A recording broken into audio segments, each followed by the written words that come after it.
Hi, I'm Kelly, I'm Allison. I'm Leah. And I'm Kristen. and this is Fear and Wine.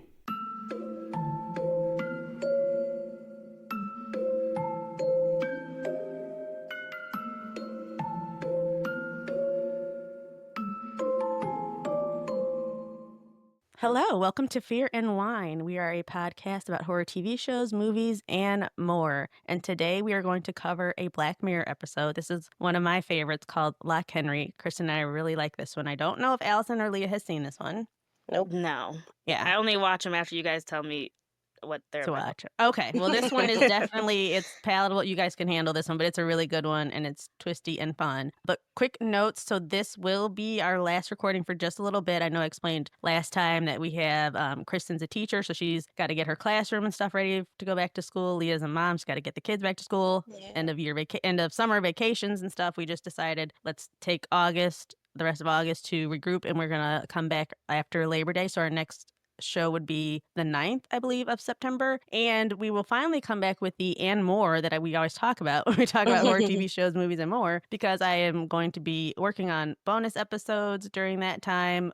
Chris and I will do some fun stuff. I know I'm doing some hauntings, a little bit of true crime, Yay, some stuff hauntings. about, we're going to cover some hauntings, just strange, mysterious things, as well as like you're going to research cryptids. hauntings. I thought you were going to put yourself in the situation. No, so don't I do won't that. personally be haunted. I mean, Okay, I guess okay. that's fine. I don't know No, how I don't would do start to do that. I don't know how I would go about catching a haunting, but I'm going to tell stories of some. So we will have some fun episodes they'll be bonus episodes, but we're going to put them on the main feed so you can kind of see what our bonus episodes will be like on our Patreon and on YouTube.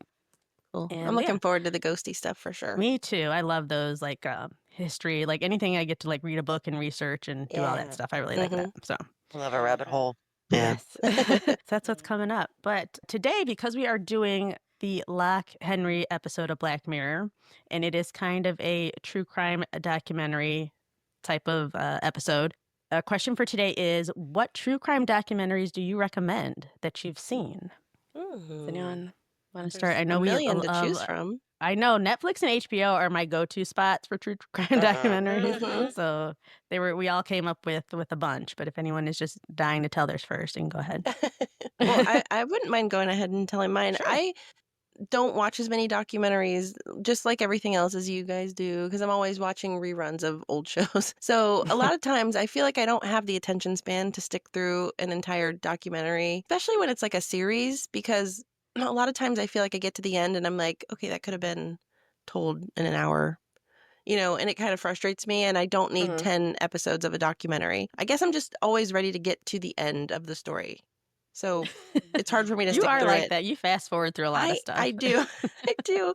I'm not ashamed to say it. But so the first one that I chose, though, was a series because it was one I remembered seeing within the last few years, and I thought it was pretty good. It was The Pharmacist, which I was on Netflix. Yes, it was on Netflix. It was from 2020, and it was basically a small town pharmacist who had a son who, I guess he was prescribed a lot of prescription medications, and it's him trying to get to the bottom of who prescribed him all of these medications that he got addicted to and ended up killing him. And I just remember being like really locked into the story because he did such a great job of collecting all sorts of evidence against the person that they end up finding. I don't want to give it away, but yeah, so that one was an interesting one. If you haven't seen it, I thought that one held haven't my seen that one. interest pretty well. So that was a pretty good one, I thought. I don't know if it was super popular at the time. I guess that was around when COVID was starting, so Yeah. maybe that was something to do with why I was so interested. I didn't have a lot of other stuff going on. But I really that's liked cool. I that hadn't one. heard of it, but it Yeah, sounds good. I wrote it down. yeah, I thought it was a good one. And then there was another one also that has kind of stuck with me for a while. I don't know if anyone else has seen this one. This one was an HBO one, and the title of that one is There's Something Wrong with Aunt Diane. That was a strange one to me. It's about a family that goes on vacation, and when they're coming home, the aunt has like some of the kids and the cousins in her vehicle with her, and she gets into an accident. She starts driving erratically, gets into an accident, and most people in the car with her die. And it's really traumatic and awful. And I mean, there's even some photos they showed at the end that I was shocked that they showed and I was not ready to see. But it's just a sad story, and it's kind of just, you see the family going through all the details of it, trying to figure out what went wrong and what happened. And I mean, it's not really a mystery. I think that this is an old one, so it's from 2011. So I'll kind of tell you, I think that Aunt Diane just probably had a drinking problem that maybe she hid really well. So that's sort of what I think it was. It wasn't anything like spooky or scary or paranormal or anything weird like that. But just the whole story, the way it unfolded was just interesting to me. And it's just something I think about it a lot. I don't know if a lot of people have seen it. No, I haven't. But yeah, I mean, and it's definitely sad because a lot of lives were lost in the end. But overall, I think as far as a documentary goes, it was a really good one. Okay. So yeah.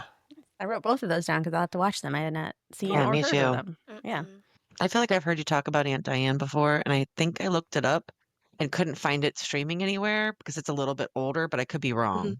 But I need Okay. to look again, Let me maybe. see. Yeah, I I think might be it able to was find it now. It was originally on HBO, but it looks like it might be one that, yeah, you'd have to have like a premium subscription. I hate that. I'm already paying for Hulu. I don't want to have to, I know. pay Why more make me to pay rent more? something or whatever. That Yeah. aggravates me. But yeah, so that might be it. But if you get a chance to see it, Okay. I love a true crime doc, so Mhm. Too. I'll go with mine if you want. Yeah. Mine is also not true crime in the means of necessarily being bloody or, horror. It's horrifying, but just in a different way. The Abducted in Plain Sight documentary that came out in 2017. Yes. That Mhm. one was Yeah, so man. good. It's just like Mm. jaw-dropping, fascinating. And that dad was memed so much. I mean, that was just Was such he? a thing. Yes, because he dropped some bombs. So He the whole really thing is, did. right? Okay, thank you. This Yes. Bob Every time he was Groberg, on the camera, I was like, "Ooh, what's he saying next?" Because right? You just kind of got some. You understood some things about him watching it that maybe his wife wasn't privy to prior to this all happening. But the idea is that there was this family, a guy moved next door. He was very charismatic. He kind of charmed almost groomed the entire family and ended up abducting their daughter, not once, but twice. And sometime in between, they even let her sleep in the bed with him. Ew. Just it's insanity. So I Mhm. do recommend. They did try to do a dramatized version of that, and I did not enjoy it quite as much I didn't either. as It the wasn't as actual good. No, it documentary. wasn't. With Yeah. that guy from The Office. Yep. Mhm. Yeah. Mm-hmm. Yeah. So the original documentary is way better. I recommend it. Yes, there's some wild stuff. Yeah, if you haven't watched it, just when you think it can't get crazier or what or just the reasons he came up with why they should let him do this to their daughter. You guys fell for this? It's insane. Yeah. That's Yeah. Crazy. weird. Crazy. Was that your only one or did you have another one? Yeah. I just Okay. came up with one today. Okay.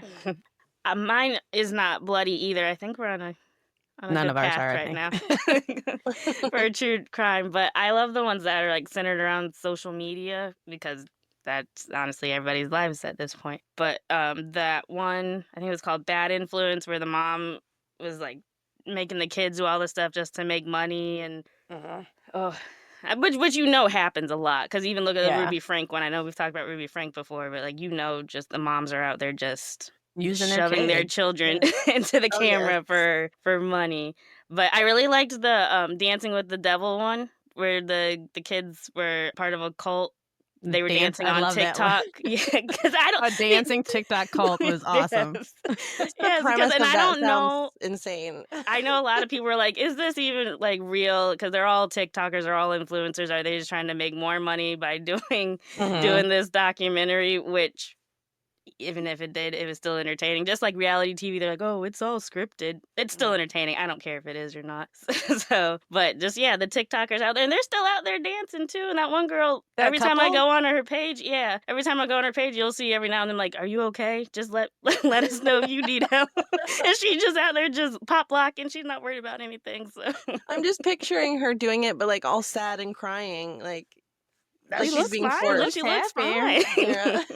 But they have a dance TikTok almost pimp, like someone they have to Yeah. pay part of their money to. What? Like he gets all their It's so earnings funny. and stuff, but I they're don't just out get there it. just smiling and dropping it like it's hot. I don't know. It was very entertaining to It me. was. It's a Wow. good one. Because now the family, the mom and the dad and the sister that wouldn't join the cult, now they make dancing TikToks together. So I'm like, well, if everybody's doing it at, at this point, let's just all dance.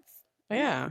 That one's crazy. Those are good ones, Allison. I do like watching those, especially the one that's another one, the mom with the kids.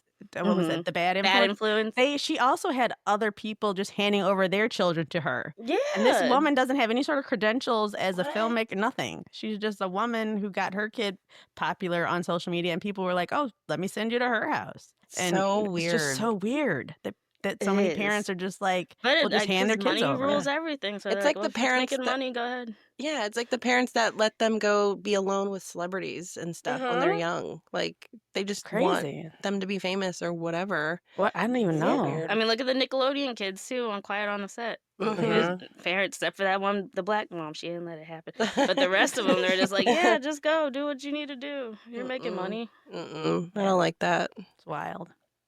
Okay, so mine is, and it's one I'm sure if you haven't seen it, you've heard of it, and it's definitely worth the watch, and it is Don't Fuck with Cats. And this is, so basically it's about after seeing an incredibly disturbing video online of this guy killing 2 kittens by putting them in a vacuum seal bag and then vacuuming the air out of it. This group of just enraged amateur online investigators launch a worldwide manhunt to find this psychopath. And it's 3 episodes. So it's like a mini docuseries. It was in 2019. It's incredibly fascinating, captivating, because these people, like at one point it was a big group of people looking, and then over time people lose their rage for things, especially online social media. It's like everyone's enraged for like a week or 2, and then people just start falling off and find something new to be upset about. But there was a small contingent of people that just stuck with it, and they really did find this guy, and he was some like Canadian porn star. And I know like stars doing a lot of heavy lifting in that, but it's crazy. And then we find out the cats thing was just the beginning. There's just several levels of his craziness, so it's really worth the watch. Yeah. So good. That's one of my favorites, actually. And it's so weird, too, because when I think back to that, I actually remember the names. Like John Green, Bowdy Movin'. Like, I Yeah. remember the names for some reason of everyone in that documentary. So I must have paid really close Oh, wow. attention. Yeah, that one really keeps your attention because it's very twisty turny. Because it's like, and you even see them like, oh, they know it's this guy, and they did ruin a few lives along the way. I will say that they got some wrong people and some bad stuff happened. collateral But you damage. know, exactly, you gotta crack a few eggs to make an omelet, I guess. That's right. That's right. I remember hearing about that one, and I think part of what turned me off was I didn't want to see any of the animal stuff. Yeah. So I didn't end up watching that at all. But And they don't show the full part, but you see enough where it's already disturbing because you see him put the kittens into the bag, and then you know what's going to happen, but then they cut it out. They don't let you watch the. I don't want to see their little faces. Because their little faces are so cute. I know. Oh, And I then you hate see that. like him beginning because he has one cat that he like ties to a pole and drowns. So you see the cat tied to this pole, but you don't see him. It's like so who, rough. They're all like what kittens. is wrong in Yeah, your brain it's- that you could do that to a little baby animal? I just don't. I don't understand. I don't get it. It was that, and that's the most upsetting part. I don't know why it just hits me harder with little animals, even more so than kids, which is probably horrible to say, but for some reason, little animals just they hit in a different way in my soul. So, Yeah, I get it. yeah. Well, Oh, go ahead. oh no, go ahead if you're talking about your My your- second one. Yeah, go ahead. Yeah. So my second one is The Vanishing at the Cecil Hotel. And this is something before the documentary came out. I had heard about this story about Elisa Lam. And she's a young woman who traveled to Los Angeles. She was going there for the first time ever. She was by herself. She wanted to see Hollywood, do all the tourist things. And she stayed at the Cecil Hotel, which has a long history of some very unsavory clientele and residents, including serial killer Richard Ramirez, the Night Stalker. Mm-hmm. And it's a cheap hotel in downtown LA. This is not, just in case I did live in Los Angeles for about 9 years. If you have never been and you want to visit LA, downtown is not the area you need to stay. It just for sightseeing, like it just isn't. And I get that it's cheaper and that's why she chose it. But most people, you're going to stay Beverly Hills, Westwood, West Hollywood, Santa Monica. You're going to stay on the west side, even Koreatown. It's probably as far east as you Noted, would go. because I'm looking at prices when I'm booking a trip. So Oh, okay. And so the pictures did look good online back when it was still a hotel. So I see how people were drawn there and the prices were cheap, but like read the reviews. It's just not unless you just really need to go to the Staples Center every day, there's no reason that you're going to stay down there. It's just out of the way. Anyway, so she's staying at this hotel, and this is the hotel that was the inspiration for the American Horror Story season of Hotel. It was inspired by this hotel because it's Oh. long, old, gross history of this place. So there's videos of this girl. She's acting really strangely one day. You can see her on security camera. She's looking like she's scared of something or someone as she's going in and out of this elevator. And her body was then discovered. I guess she went missing, but nobody knew she was missing because she's by herself. So who's checking on her? But her body was discovered in the hotel's water tank on the roof after some guests had started complaining about the strange smell and taste in their water coming from their sink. Yikes. I remember this story. That is I so know. disturbing. And to this day, no one knows how she got into the tank. Did she fall in? Was it an accident? Did someone take her up there? Was it foul play? And what is she looking at in the video that has her so scared? Or was she on something? Like, nobody knows. It's still a mystery. But the documentary is great. They interview people who were staying at the hotel while she was there. So there's like a couple they talked to who were the ones to complain about how weird the water was tasting and smelling. Ugh. And the hotel is, after the documentary, the hotel, I believe, is no longer, I know it's no longer called the Cecil. They just had too much bad PR after Elisa, and they had to change their name to the Stay on Main. So had you looked it up, you would have found that, and it was still a hotel. But I want to say in 2021, it ceased to be even a hotel. So I think it changed to Stay on Main in 2011. And now it is just a low and no income housing facility. So they've given up their hotel run.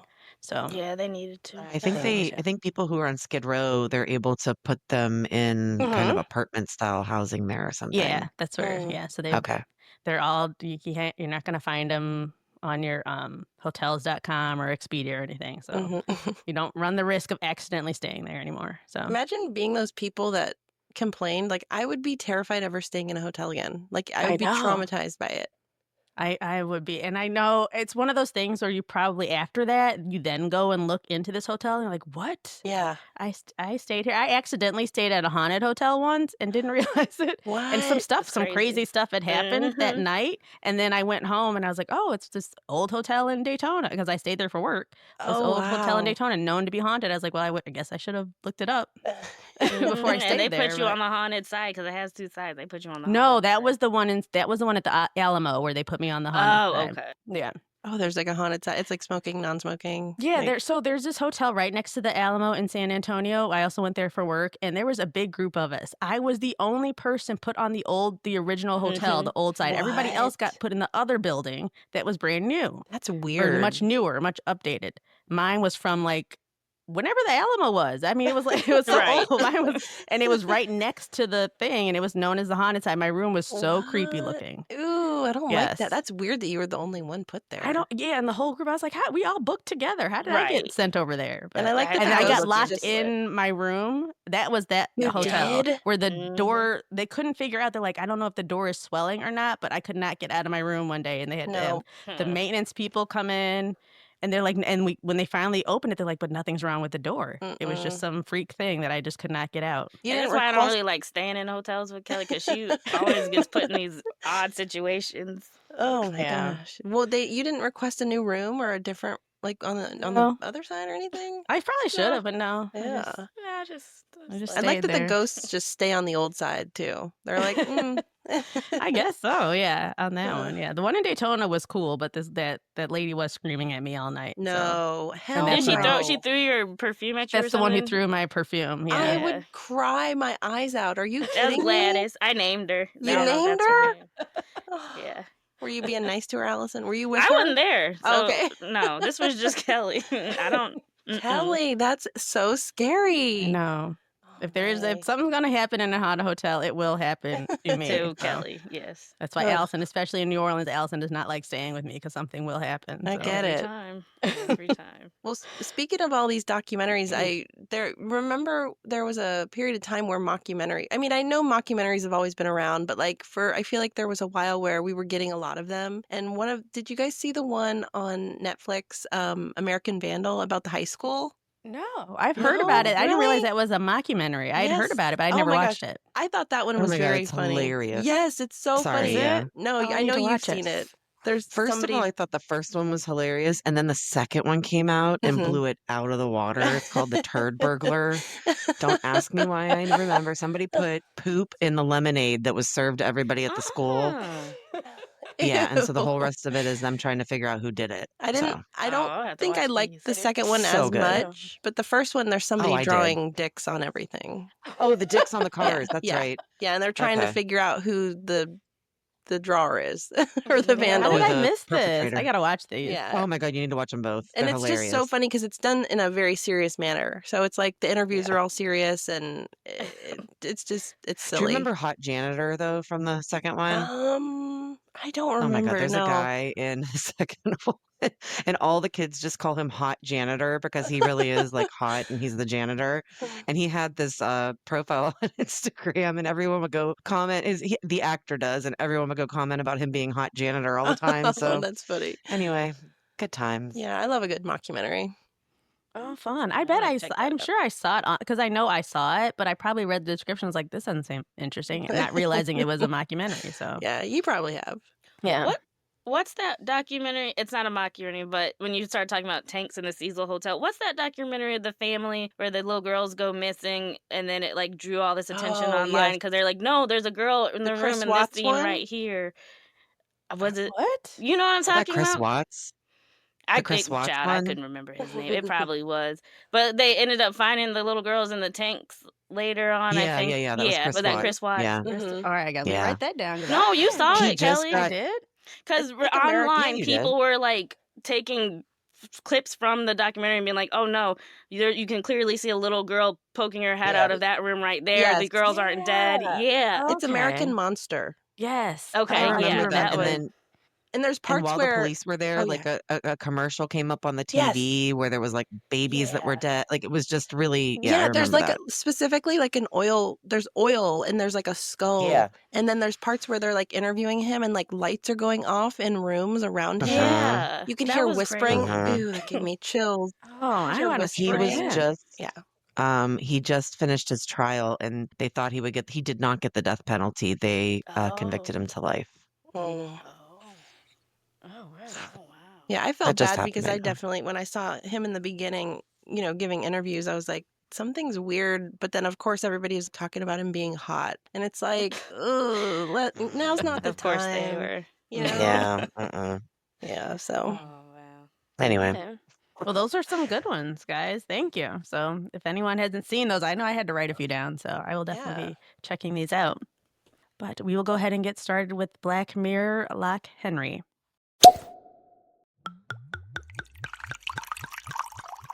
We've paired this episode of Black Mirror with Phantom Chardonnay by Boyle. Phantom Chardonnay is a California wine that entices with its rich flavors. Aromas of green apple and pear transform into spicy flavors of freshly baked apple pie and vanilla, while barrel fermentation imparts a creamy, luscious mouthfeel.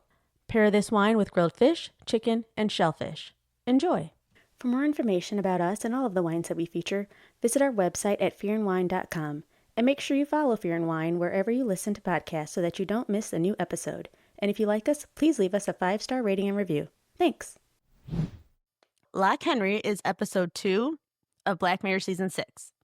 The cast is Samuel Belkin, who plays Davis, and Davis is a young filmmaker returning to his hometown in, I believe, Scotland. Mahala Harold plays Pia, his girlfriend and creative partner, and Monica Dolan plays Janet, and this is Davis's mother.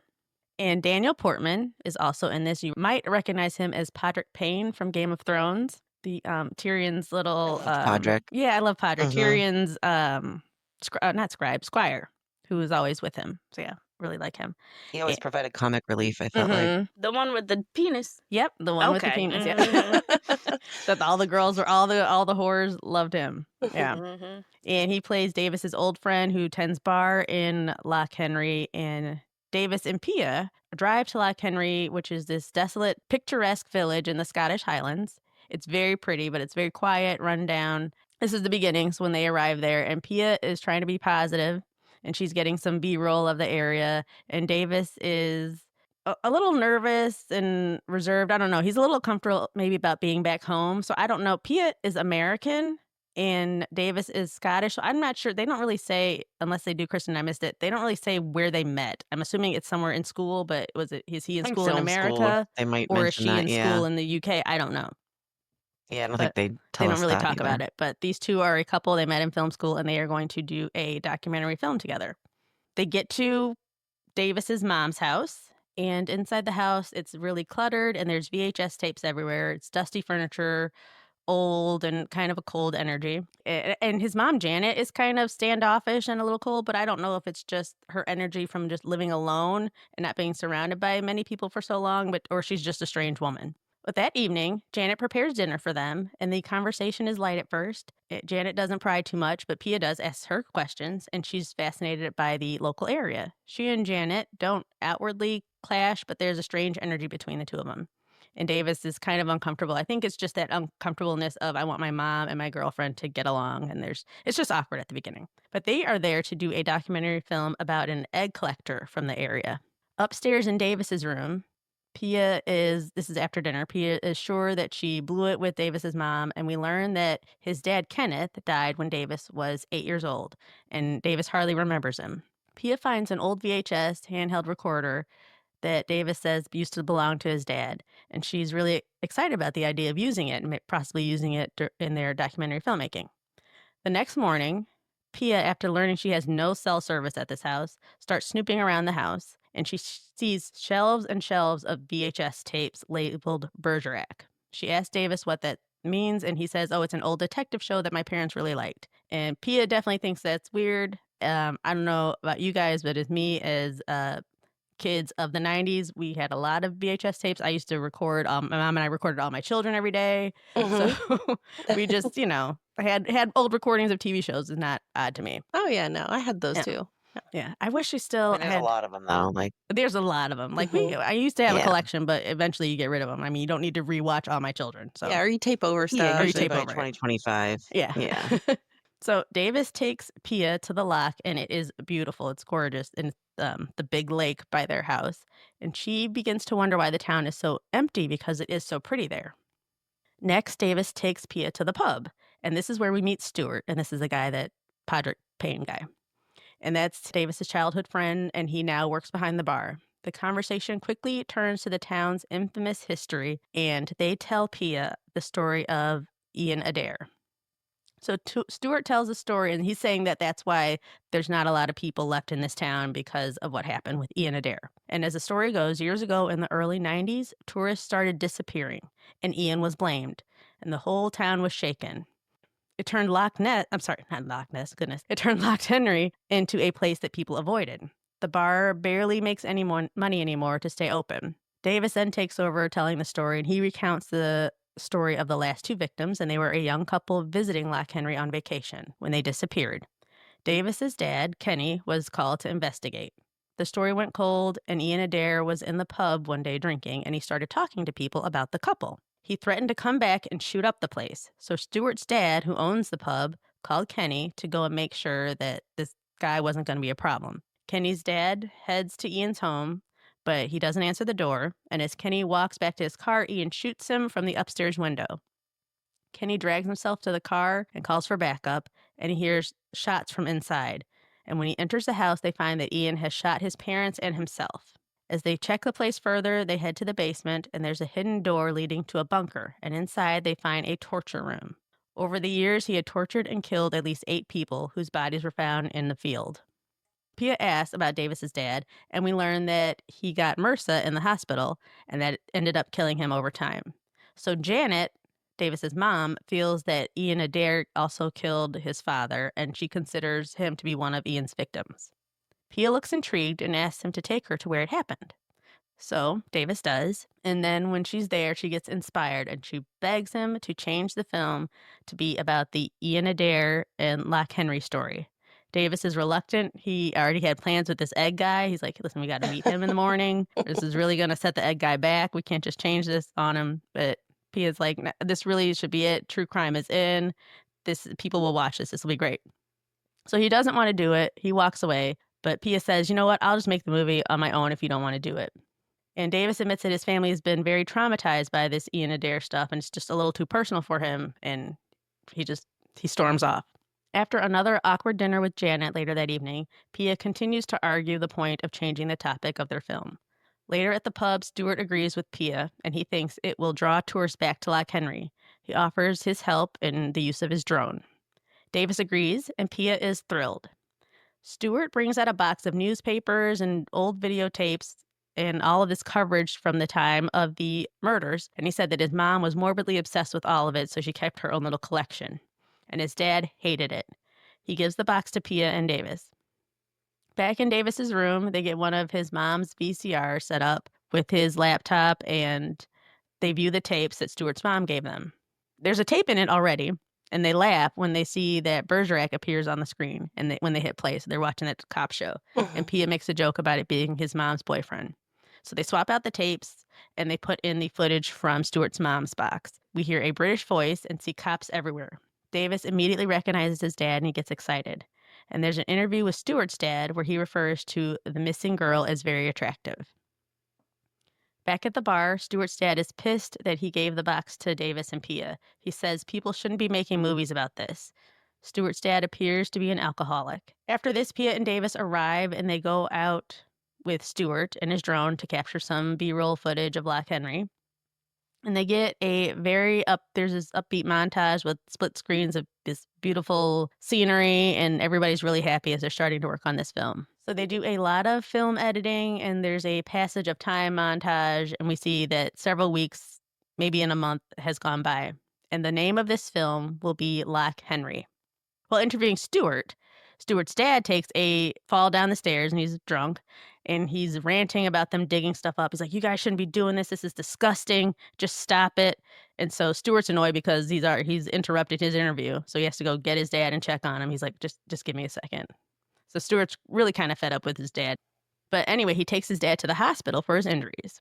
Pia and Davis head back to Davis's house to work on editing, and Janet learns what the film is about now. And she gets very passionate and says that the world needs to know about Ian Adair and what he did to Kenny, who died because of him. She said they were happy before he came and ruined it all.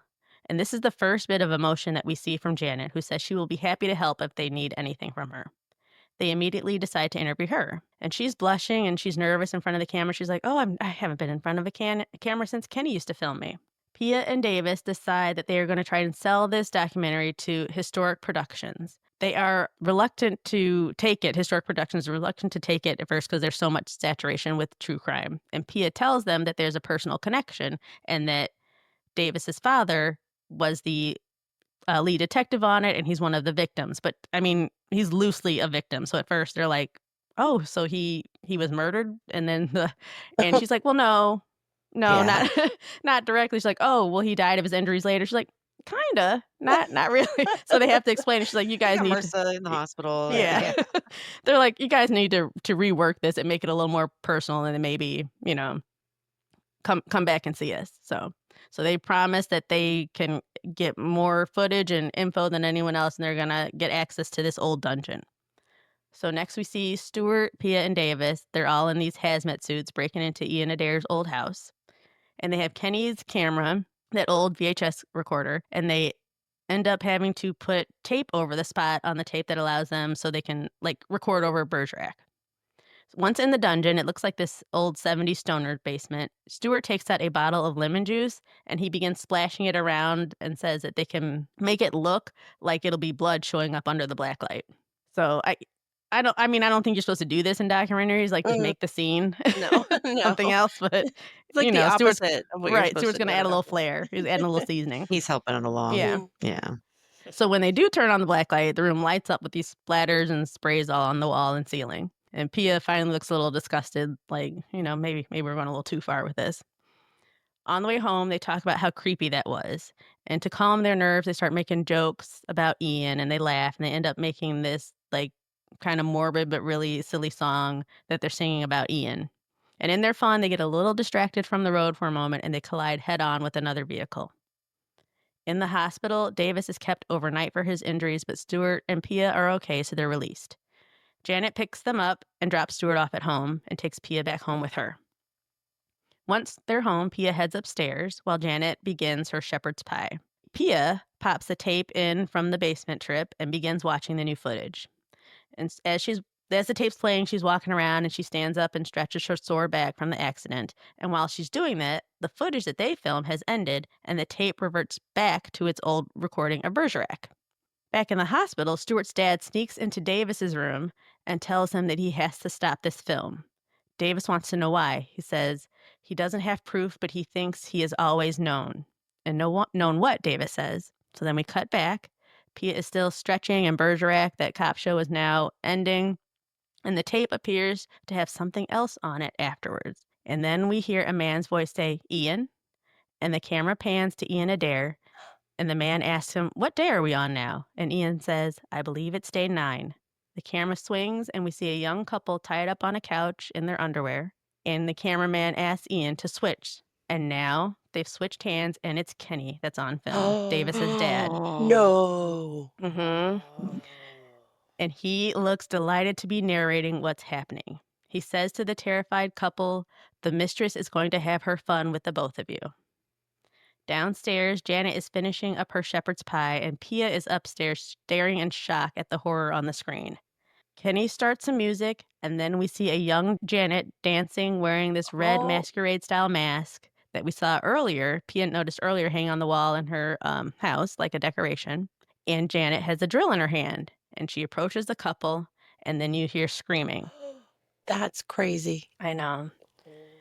The rest we only see through Pia's eyes and in her face as she continues to watch this shocking, horrifying scene as this drill, and now you just hear the drill and screaming. At this moment, though, Janet barges in to announce that the shepherd's pie is ready, and Pia slams the laptop shut and faces Janet. And she has tears in her eyes, and she looks terrified, traumatized, all of it. But she thinks, or at least I think, she closed the laptop in time and Janet did not see what was on the computer. Pia realizes that she does have to join Janet for dinner, and she sits at the table downstairs, and then she stares at the wall where that mask is. And Janet notices her looking, and she says, oh, Kenny gave me that. We used to have such fun together. Janet can tell that Pia is not okay. Pia runs to the bathroom, but again, she has no cell service because she's trying to call and get out of there. And she comes out and tells Janet that she's not feeling so great and she needs some air and she's going to go for a walk. Janet is surprised by this and heads upstairs to see what might have upset Pia so much because all of a sudden her mood just changed. And that's when she finds the tape marked Bergerac and she knows exactly what happened. Pia is outside walking around in the dark trying to get a signal, and Janet approaches her in her car. Pia refuses to get in and takes off running through the bog. Janet gets out a flashlight and she yells for her to come back. And so as Pia is running, she slips and she slides down a hill, and it takes her to this little stream. And as she begins to run across the stream, about halfway, she slips on a rock and falls and hits her head on a bigger rock, and she slides into the water unconscious. Janet has no idea this has happened because she's far away from her at this point, and she thinks Pia just got away. And so now Janet's freaked out, and she's upset, and she's just on the side of the road just cussing and yelling, and she's just like, cunt and fuck, and she's just saying every cuss word there is. Like a kid. Yeah. So Janet gets that out of her system, and she heads back home. So when Pia has fallen, it's not really shown again, but we're to assume when Pia fell, she drowned because she went unconscious and went face down into the stream. Back at home, Janet takes out a box of a hidden drawer that she has, and in it is photos and trinkets and memories for her fun, youthful days as a murderess. And there's a bunch of evidence in it, pics of them posing with the couples that they killed. It's very nostalgic and delighted. She kind of smiles looking through the memories. She begins pulling all the Bergerac tapes off the wall and stacks them next to the box in the kitchen table. She scribbles something on a piece of paper and sets it next to the box. She goes back upstairs to her room, puts on that sexy red masquerade mask, and she hangs herself. In the next scene, Davis is now being mic'd up. So some time has passed, and he's being mic'd up for an interview about the film he was making. And then we begin to see the shots that Pia, Stuart, and Davis filmed with Stuart's drone of all the scenery. And then over that, it says Streamberry documentary. So in the Black Mirror world, Streamberry is Netflix, basically. Okay. They make them look the same. Yeah. As far as like the logo and stuff, you can tell, oh, this is supposed to be a parody of Netflix. So the film ended up being about Davis and Pia finding out the truth. So that was the focus of the documentary. And then we're served like this preview for the true crime docs, like a trailer. And it's really good. And I even wanted to watch. I was like, if this showed up on Netflix, I would be watching it. And they kind of do it like how Netflix will just preview a little something for you. And then we see Kinney's dad being interviewed. And he's telling how he always suspected the two of them after learning about their kinky ways. He talks about how one night he was hanging out with a couple and drinking, and they started saying stuff to him and trying to get him to do things that he wasn't really comfortable with. So he was always suspicious of them. We also see in this preview that Kenny shot himself and framed Ian for the murder. So Ian never actually shot Davis's dad. Mm-hmm.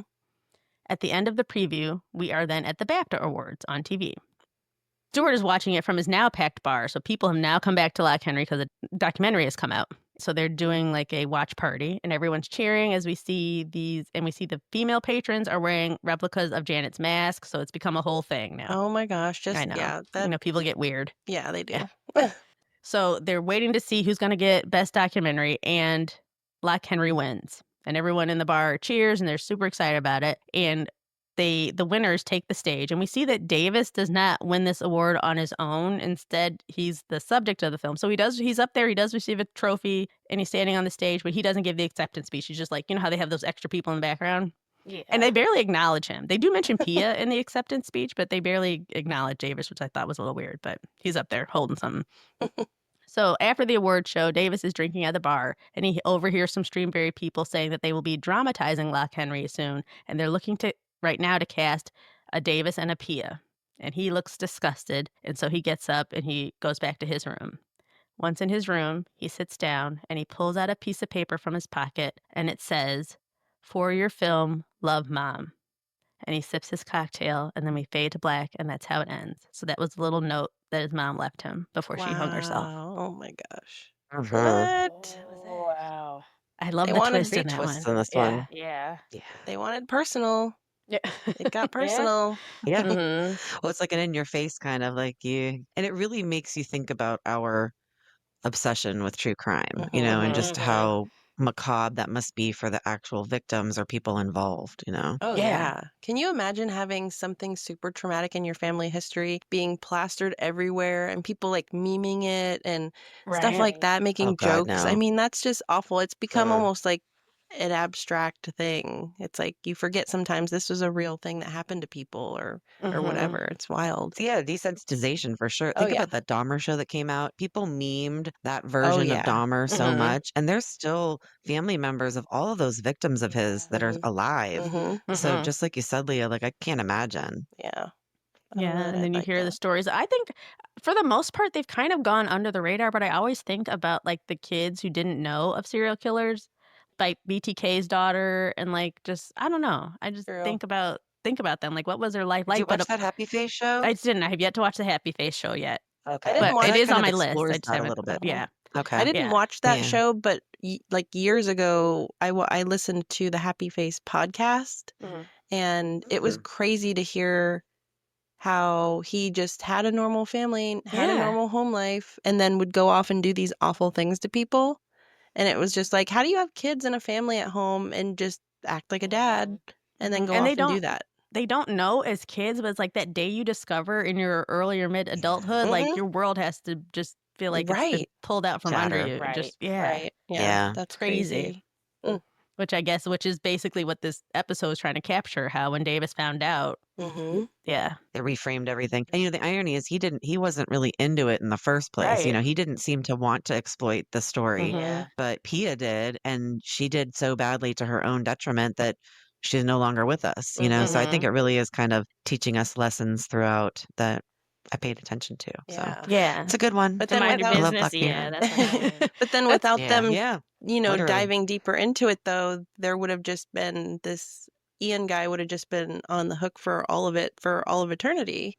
They would have Mhm. never True. discovered the truth And about nobody would have come back to that town because Right. they thought, Right. yeah, Uh-uh. it was Right. just it was weird how it became because of the whole change in true crime acceptance or no, Mhm. fascination, I guess shouldn't say Yeah. acceptance, but how it just became like a tourist boon for them. Like it just Right. boosted the Yeah. tourism economy real quick in that area. But I also wonder because of how they found out using the old tapes, it seems like did they not arrive with their own way to film? Because had they even done the egg guy, were they going to use those old Bergerac tapes? Like, what I made was them confused use about I those thought about that. Right. instead, just because they changed subject? What made them use those instead? I don't get it. Yeah, that's a good Uh, question. I thought about the same thing. Yeah. Unless it's It was convenient unless it was just the to our fascination story. of the handheld. She found the handheld camera. She's like, oh, let's film it this way.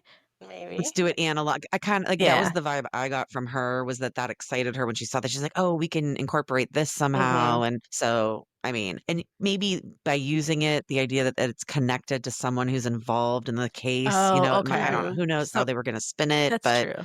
yeah, And it would have had like a yeah, grittier look to it being on VHS. So maybe that's which would have probably, been a different look and feel than they wanted for the egg documentary. So maybe that's what led it yeah. down that path. So Well, you would think if you're a murderer, you would be a lot more careful about filming over your entire, if that's what you're trying to do, like I double don't think check they were that. trying to film over it. I think they No? kept those Bergeracs at the beginning in case someone put it in. Because who's gonna, unless you just really love Bergerac, you're not gonna be like, ooh, let me Yeah. sit down and watch that. True. They're thinking if their kid or someone saw that, they would be like, oh, Mm. that's all that is. Pop it right back out. They wanted to keep those memories I so that they could see. watch it. So they knew what was on the back end of it. Okay, that makes That's what I sense. think. She loved That it. She makes loved sense. it. Yeah, like that was she her loved it. her fun youth. Like so, I think Ugh. she would go back and Uh-huh. watch those, but that was just kind of protection of if someone else saw this, they put it in after 2 minutes, be like, oh, that's all this is, and Right. take it out. Right. Yeah.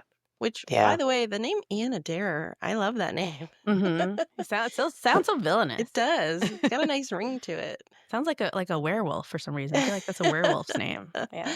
Somebody who's got a little class. Yeah. But But that was it. That's another fun Black Mirror episode for you guys. yeah, I So like these. These are cool. yeah. They're cool. They're a little on the shorter side, so you can get Mhm. them all in and start to finish. You get the whole story. I like that. Yeah, like little mini movies. Yeah, Yeah, they really are. Mm. this They're one so sounds good like too. one I could handle. Every Mhm. Yeah, it is. Absolutely. And every season has at least one or two episodes, I think, that's really good. Mhm. So we'll let you know if Yeah. you have any questions about the other seasons. We'll Yeah. we'll definitely do more of them because there's another one I can think of that's kind of like this, where with the twist ending that I love. So I want to do that one. I love So a twist. yes. Mhm. Which I feel like I should have seen that twist coming a little I feel bit. like I but should have They too when I really make first you watched think it, it's but you yeah. don't. Yeah, I didn't either. They make you think it's Stuart's dad. Like they really throw that red herring of Stuart's dad at you. Yeah. Mhm. And so I think you start trying to figure, well, did he have something to, and so you're not Yeah. necessarily, but they do give you clues all throughout. Like when I went back and rewatched it, I was like, You're oh, like, they really oh, point to right. that mask on the wall. Like there's just certain that she makes little comments about, oh, I used to love being in front of the little things that you just Mhm. don't pick up on the first Mhm. time. But yeah. Yeah, they really do lean into Stuart's dad, the whole him being drunk and him just being so adamant about stop Right. exploring Right. this. Like Yeah. maybe it's something he Mhm. gave up long ago in his life. So Yeah. yeah. Cool. But Well, thanks, Kelly. yeah, and thanks for Yeah, for joining me sure. for another episode. And like I said, it'll be a few weeks, but we will be back. But we'll still be active on social media, so you can check out. I'll have some videos and little things going on there. So we Awesome. will see you again after Labor Day then. Bye, All right. guys. Thanks, guys. Bye. Bye.